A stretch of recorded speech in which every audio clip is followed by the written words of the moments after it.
that report does not get buried. We're here to demand that the government is held to account for its disgraceful record on disabled people's human rights, and that welfare reform that has caused so much cruel and avoidable suffering ends now. We're also here to remember Debbie, DPAC's co-founder, who passed away last week, the same week as the UN report was published. And that report and its findings stand as testament to the tireless hard work and tenaciousness of the DPAC research team led by Debbie and Linda. Tonight is a very sad moment, and no doubt there will be tears shed, and the various speakers tonight will express how devastating the loss of Debbie is. But as everyone who knew Debbie will also say, she wouldn't have wanted us to mourn. So tonight let's celebrate.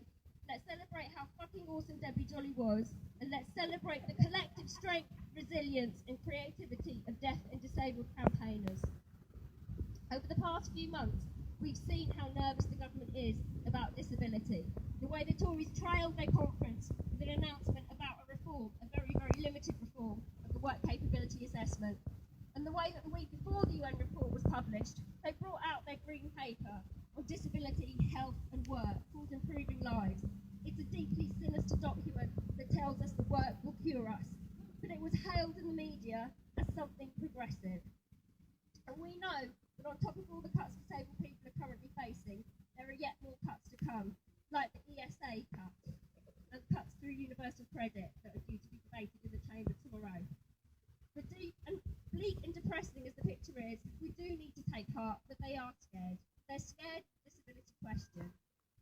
And that is testament to the work of people like Debbie and Linda, who back in 2010, people hadn't heard of the work capability assessment. But now ACOS has run away from the contract to run the work capability assessment, and Daniel Blake is in cinemas across the country.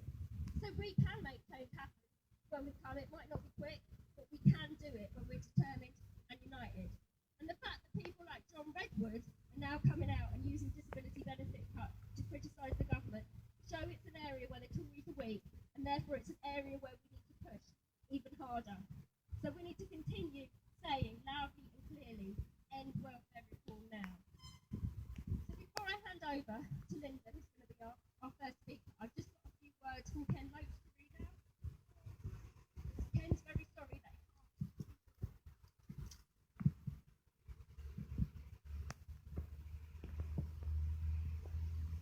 Ken said, "This rally is very important. I'm sorry not to be with you. I'm at a discussion about homelessness and the housing crisis, another issue of government failure. The attacks on deaf and disabled people haven't happened by accident. Support has always been inadequate. Why should people who have to cope with such difficulties live in poverty? However, the conscious cruelty of government policy is something else. The work capability is there to frighten people so they will look for work they cannot do. The cuts to social care have devastated people's daily lives. Now the United Nations have endorsed the experience of many disabled, deaf and sick people. The UN speaks of grave and systematic violations of the rights of disabled people. Damien Green's response? To ignore the report, pretend it doesn't exist. Carry on with his brutal attacks on vulnerable people.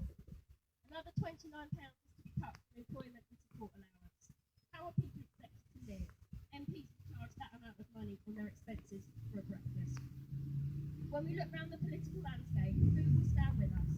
I dare to think that for once we have a Labour leadership that understands and supports the working class, that understands that we must build a society based on an economy that works for everyone and in which everyone can play a part, and that believes in a real welfare state where we can take care of each other. We are our brothers and our sisters keeper. Best wishes, Ken.